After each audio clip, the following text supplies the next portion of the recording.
장기 금리는 단기 금리보다 높습니다. 돈을 빌려주는 사람 입장에서 장기로 돈을 빌려주는 것은 리스크가 더 크기 때문에 더 많은 금리를 받아야 됩니다.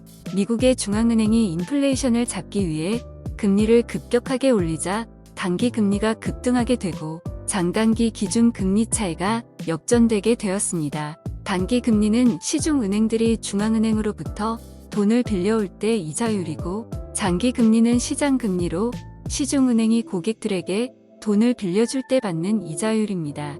은행은 싼 가격에 돈을 빌려서 비싼 가격에 돈을 빌려주고 예대 마진의 차이를 통해 수익을 얻습니다. 하지만 인플레이션을 잡기 위한 연준의 금리 인상이 은행들에게는 악영향을 미칠 수밖에 없었습니다. 최근 파산한 SVB 은행은 유동성이 풍부한 시장 환경에서 많은 돈이 들어오다 보니 예금자들의 돈으로 안정적인 국채를 매입하기 시작했습니다. 지금 같은 고금리 상황을 예측하지 못한 것 같습니다. 미국 중앙은행이 기준 금리를 올리고 SVB 은행이 보유한 국채는 가격이 하락하기 시작했습니다. 금리와 국채 가격은 반비례합니다.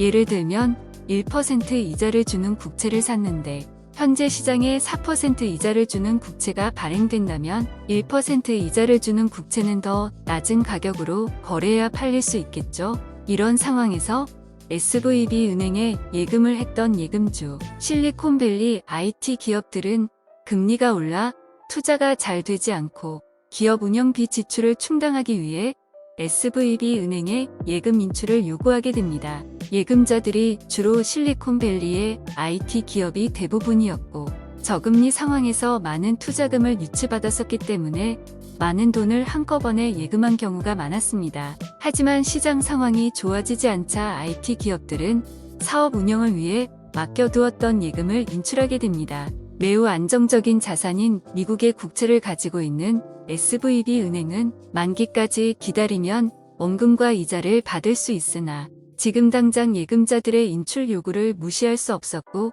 가지고 있는 국채를 싼 가격에 팔게 됩니다. 상장 회사인 SVB 은행은 국채를 판매하는 순간 재무제표상의 손실이 확정되게 되고 자본이 줄어들게 되었습니다. 하지만 은행은 자기 자본 비율을 일정 금액 이상 유지해야 되는 규정이 있습니다. 결국 자본을 늘리기 위해 유상증자를 하려 했으나 요즘 같은 상황에서 유상증자에 참여할 사람은 없어 유상증자에 실패하게 되고 그걸 바라보던 예금자들은 자신들의 돈을 대규모로 인출하게 되면서 뱅크런 사태가 일어나게 됩니다. 이걸 지켜보던 미국 정부 및 중앙은행은 과거 2008년 리먼 브라더스 사태의 공포감을 떠올리며 금융 시스템의 붕괴를 막기 위해 BTFP 프로그램을 가동하고 제닛 옐런 미 재무장관이 나와 이례적으로 모든 은행의 예금을 보호해 주겠다고 말하며 금융 불안을 잠재우려 했습니다.